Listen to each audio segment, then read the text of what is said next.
تحلو حياتي بقرآني، وجمال ذاتي قرآني، تسمو صفاتي يعلو مقامي، وغدا وسامي قرآني. يا الله. حافظ القرآن أينما وقع نفع. مع هجرة العرب إلى تركيا وخاصة السوريين، آثر حفاظ القرآن الكريم المتقنين أن يكون لهم دور وأثر في المجتمع، فأنتج هذا الهم مركز الارتقاء في إسطنبول، والتقينا هناك مع مشرفي المركز وبعض طلابه. والله أنا في الأصل جامع للقراءات العشر من طريقيها الشاطبية والدرة والطيبة. كنت مقرئ في دمشق، كتب الله لنا أن أتينا إلى اسطنبول مع هجرة السوريين وقدوم اللاجئين السوريين إلى اسطنبول. المركز حقيقة ولد يعني تقريبا الآن من 6 سنوات في اسطنبول أسانيورت، وافتتحنا المركز بجهود فردية بسيطة جدا جدا جدا، ويعني ما كنا ننتظر أحد يقول لنا مثلا افتحوا مركز أو إحنا عندنا مشروع تعالوا طبقوا. فافتتحنا مكان في قبو، بقينا سنة تقريبا، ومن بعدها فتح الله علينا وأخذنا مكان كبير، وأحد الإخوة قدم لنا مكان آخر. نحن يمكن أن نقسم المركز حاليا فضل من الله تعالى إلى قسمين رئيسيين. هذا المركز الذي أمامكم مركز على الأرض في اسطنبول، ويوجد الأكاديمية الإلكترونية. الأكاديمية الإلكترونية هي أكاديمية تقرئ الناس القرآن الكريم على الشبكة العنكبوتية الإلكترونية حاليا. من الله عز وجل على هذا المركز أتاه شباب لا يعرفون أو لا يتقنون قراءة الفاتحة الآن، وعلى مرأى الحاضنة الشعبية الموجودة هم نفسهم هؤلاء الشباب الذين دخلوا المركز هم يدرسون في المركز، قد أتموا حفظ كتاب الله عز وجل وأجيزوا في السند المتصل، ودخلوا دورات شرعية، ودخلوا في يعني الجامعات، فجاءوا من لا شيء. الذي يوسوس في صدور الناس من الجنة والناس، ملأ القلب ففاض بحب كتاب الله. السوريون من بلادهم وأولئك المهاجرون كثير منهم لا يجيدون القراءة، فبعضهم يقسم أول إلى قسم الذين لا يجيدون القراءة، في أستاذ خصصناه من أجل تدريس القاعدة النورانية من أجل تحسين القراءة، ينال بها 60 ساعة من التعليم إلى أن يقطع مرحلة يصبح قادر على القراءة. أنا أكلمك عن يعني قصة حصلت معي شخصياً. كنت مرة أتسوق في سوبر ماركت، فرأيت أحد الشباب السوريين، كنا قد افتتحنا دورة شرعية تأصيلية ما لا يسع المسلم جهله، فسألته سبحان الله، قلت له من أين أنت كذا، قلت له تفضل تسجل عندنا، في عندنا دورة شرعية. فسألني إيش دورة شرعية؟ فقلت هو عامل هناك، فأخذت رقمه وقلت تفضل. فهذا الشاب الآن من المتفوقين في المركز، حفظ القرآن كاملا ودخل في الدورات الشرعية وتعلم القراءة والكتابة، وفي نماذج كثيرة جدا. فهذا سبحان الله الهجرة كانت خيرا له. يعني إذا صح منك القصد أرشدت إلى الحيل. يعني الإنسان إذا قصد شيئا سيجد سببا له ويوجه حياته ويوجهها بما يحقق هذا الهدف. فأنا أريد أن أحفظ القرآن الكريم، فلا بد أن أجد الوقت اليومي، الساعة اليومية أن أخصصها، هذه الساعة لله تعالى، هذه الساعة للقرآن الكريم. من القصص المؤثرة في هذا المركز قصة الحاجة فاطمة، استغلت هذه الهجرة في حفظ كتاب الله سبحانه وتعالى، وختمت القرآن الكريم كامل قبل أن نلتقي بها بشهرين. عمري 68 سنة، ختمت القرآن يعني من شهرين. كان عمري 35 سنة. عندنا بسوريا هناك كنا نروح على الجوامع نحضر الدروس. اجت الآن يعني قعدنا حلقة، صارت تسمع لنا، اجا دوري، فشقتني. يوم فشقتني قلت لها دوري، قالت لي ما بدناش احنا كبار. قلت لها أنا مش كبيرة، أنا يعني كنت عطشة للقرآن الله أعلم قديش. فشقتني، والله يعني كان أثر كبير فيا هالشيء هذا، بس والله صار في انكسار. هي يعني تعبت كثير، ضايقت كثير، روحت على البيت أبكي بحرقة أبكي. تقول كنت عطشانة لحفظ القرآن الكريم. الله أكبر. هذه المعلمة ما أساءت للحاجة فاطمة، بل أساءت لنفسها، لأن القرآن الكريم لتطبيق ما فيه وليس لتكراره دون فهم. الله عز وجل يقول مخاطبا النبي صلى الله عليه وآله وسلم في القرآن: ولو كنت فظا غليظ القلب لانفضوا من حولك. ولكن الله سبحانه وتعالى حفظها وربط على قلبها، فبعد أن هاجرت إلى إسطنبول التحقت بمركز الارتقاء. يعني والحمد لله اجينا على مركز الارتقاء باسطنبول. الآنسات كلياتنا معاملتهن كثير حلوة. 2 و6 أشهر ضليتني.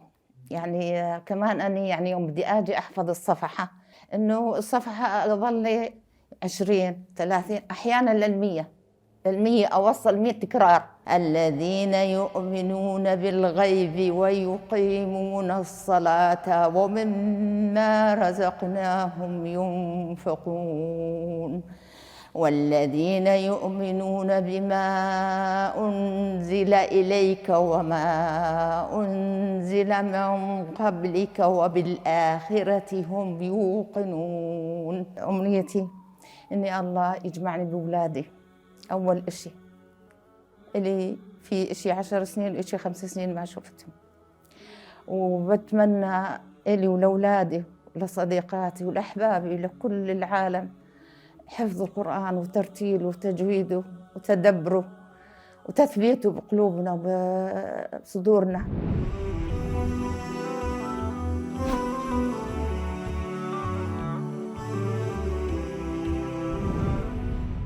فحفظته وغدا وساما قد علا. خالتي عبد الله، حياك الله. احنا متشرفين انك معنا اليوم، وانا اسعد انسان انك انت معنا والله اليوم. وأنا سعيدة في هذه الحلقه خالتي عبد الله، في هذا البرنامج، برنامج وسام القرآن. واسال الله سبحانه وتعالى ان الله عز وجل يعطيك هذا الوسام في الدنيا وفي الاخره مع اهل القرآن. اللهم امين. باذن الله عز وجل. وغدا وساما قد علا صدري بما للناس قال الله. أن تصل متأخراً خير لك من أن لا تصل. 10 سنوات وهي تجاهد نفسها أن تحفظ القرآن الكريم، حتى رزقها الله سبحانه وتعالى اليوم حفظ القرآن الكريم كاملاً. إلى كل أم وإلى كل ربة بيت، حفظ القرآن الكريم بإذن الله قريب منكم وميسر من الله عز وجل. هذه الحلقة بإذن الله هي قدوة لنا كلنا، وخاصة أمهاتنا. شلون كانت البداية؟ وكيف وليش أصلاً قررتي هذا القرار الجميل في حياتك؟ قرار حفظ القرآن. كنت من النوع اللي جدا أحب عملي. نعم.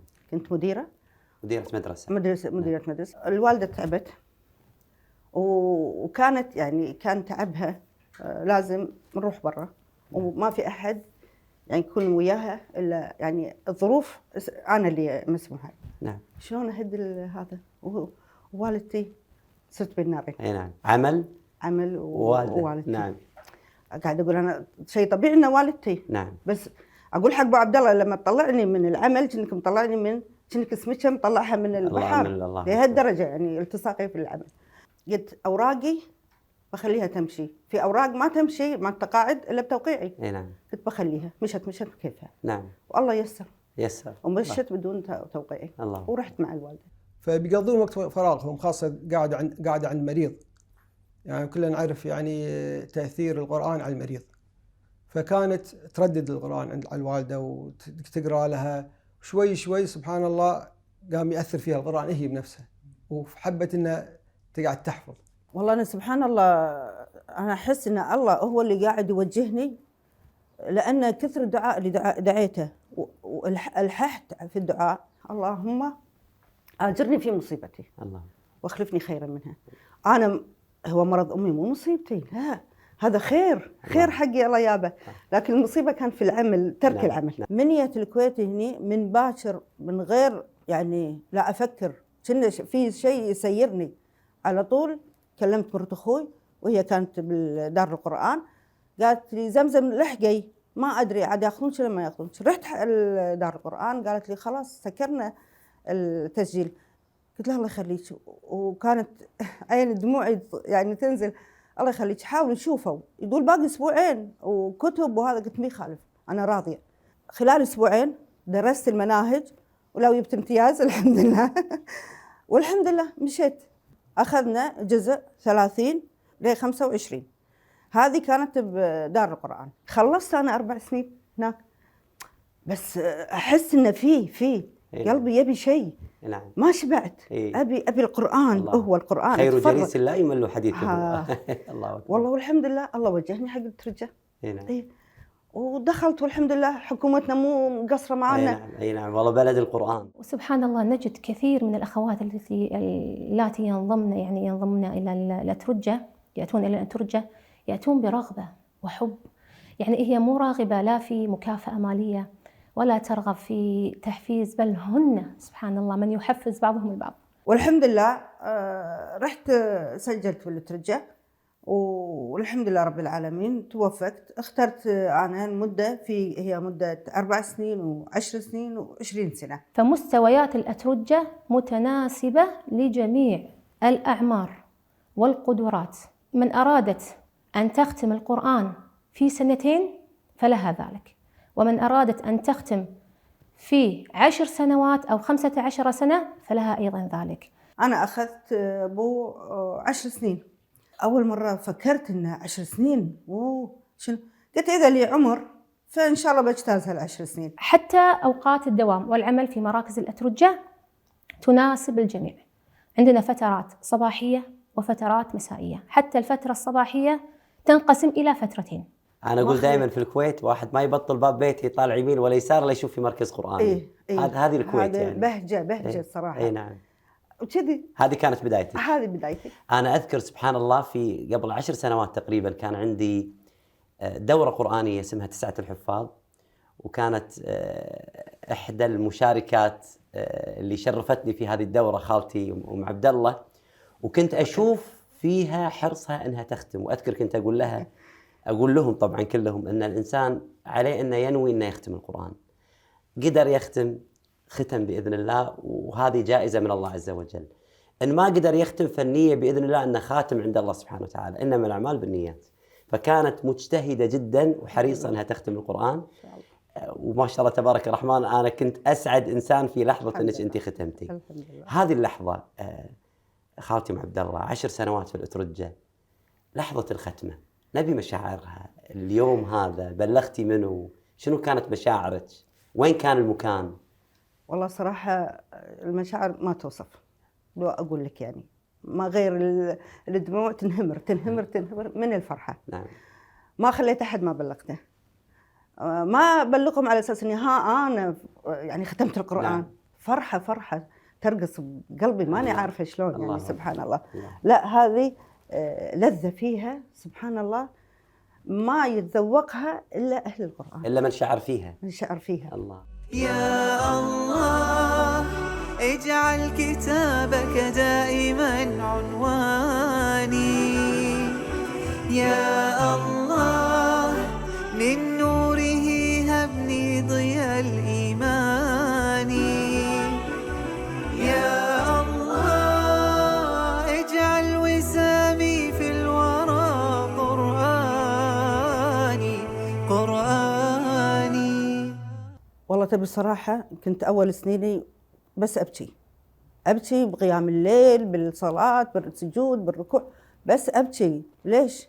ماني قادرة أحفظ، ماني قادرة. الحفظ كان عندي حيل صعب، حيل. يا رب وش أسوي؟ وأتعوذ من إبليس وأتعوذ من بوقف السنة الجاية. لا، أنصح كل وحدة تدخل راح تمر فيها الظروف، لأن إبليس يجيها، بس هي لازم تكون أقوى. بس سبحان الله من أرادت لقلبها الخشوع والطهر والسكينة والوقار والخوف من الله فعليها بالقرآن. فهنيئا لمن التحق بركب الحفاظ وعاش بين آي القرآن وضياء القرآن. ختمتي وين كانت الختمة؟ بترجة هدية. ما تروح مكان المصحف بيدها، يعني الجزء بيدها تقعد تراجع على طول. سبحان الله. وجزاها الله خير، حتى على أيام الوالدة الله يرحمها كانت تقعد يمها وتقعد تقرأ، وهي الوالدة تقريبا تسمع، يعني تستانس من قراءتها. وكان أبوهما صالحا. التربية الصافية التي على الفطرة كما يحب الله سبحانه وتعالى ويرضاه ترزق أبنائك الهداية والتوفيق. وتذكر قول الله سبحانه وتعالى في هذه الآية العظيمة: وليخشى الذين لو تركوا من خلفهم ذرية ضعافا خافوا عليهم فليتقوا الله وليقولوا قولا سديدا. الوالد كان الله يرحمه، الله يرحمه، رغم جهله يعني دارس لي 3 ابتدائي، نعم، ما أشوفه إلا يجي من المسجد للبيت ويفتح المصحف اللي كل كلمة طولها الله، ويحاول ويجتهد بالقراءة. أنا للحين هالصورة هذه ما أنساها، دائما في بالي.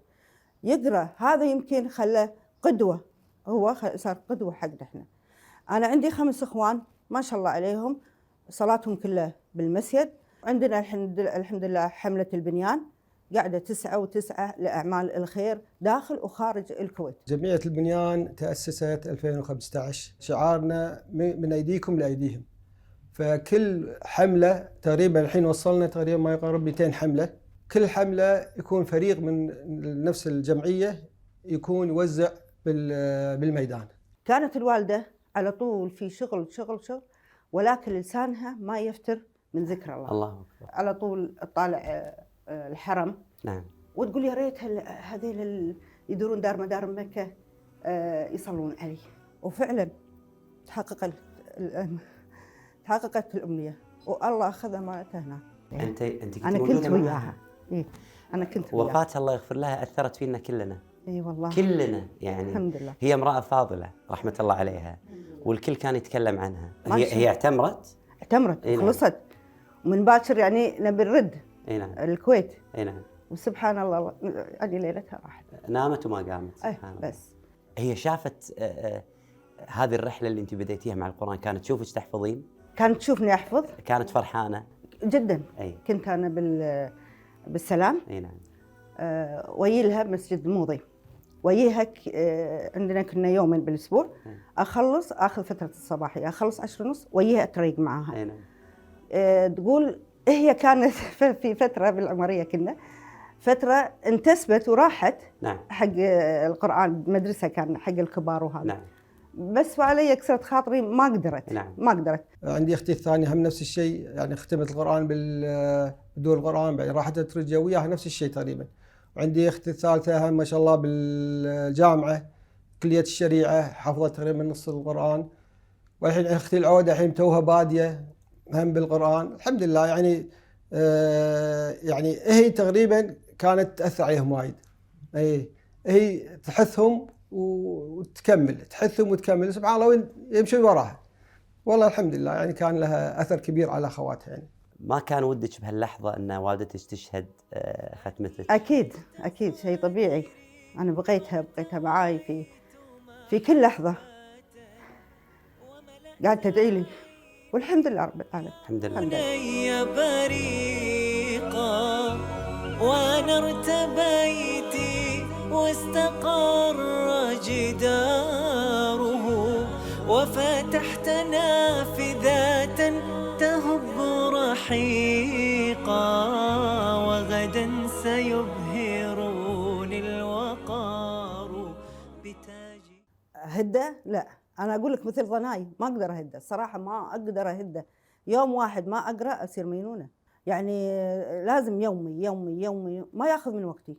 أول يقولون في ناس يعني ياخذ من وقت، لا ما ياخذ من وقت، بالعكس الله راح يبارك في الوقت الباقي، راح الله يبارك ويخليك تخلص شغلك، راح يخلص شغلك. كانت قدوة لنا في حق القرآن صراحة. يعني هي بدأت قبلنا، لما نشوفها يعني نلوم نفسنا احنا ليش ما سوينا الشيء. والحمد لله يعني يوم فتحت لها انا الموضوع قال شجعتني عليه، دشيت انا ترجع. والحين الحمد لله 5 سنين صار وياهم. لا تهدى، لا تقول ان انا ما اقدر، لا تقدرين تقرينه، تقدرين تحضرين المجلس هذا اللي كله تحف الملائكة. والقرآن مو بس حق الكبير، حق الكبير والصغير والوسط وكل الأعمار. وكل ما اخذتيه طبعا مبكر وانت صغيره افضل. نعم. عشان كذي احنا قاعدين نحط حيلنا في احفادنا الحين. نعم. كانت قبل القرآن بسرعة تعصب، بسرعة يعني ما يعجبها شيء تعصب، بس سبحان الله عقب ما استمرت بالقرآن لا صارت هينة أكثر، سبحان الله لينة أكثر. ماذا قدم لك القرآن؟ اول شيء اقول قدم لي كل شيء، السعاده، البركه في صحتي ومالي وعيالي وكل ما تتصور. الله. اعطاني راحه نفسيه.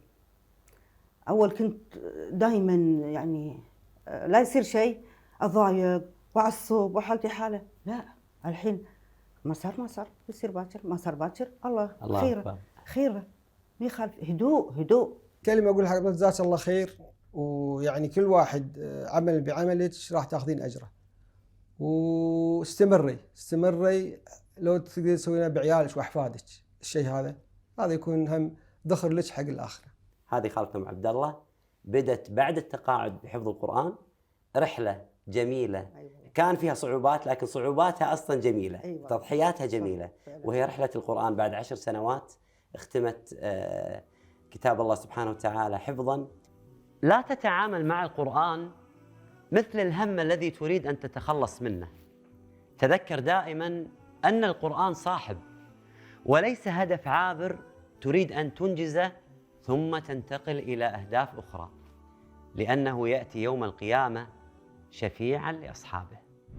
تحلو حياتي بقرآني وجمال ذاتي قرآني، تسمو صفاتي يعلو مقامي وغدا وسامي قرآني.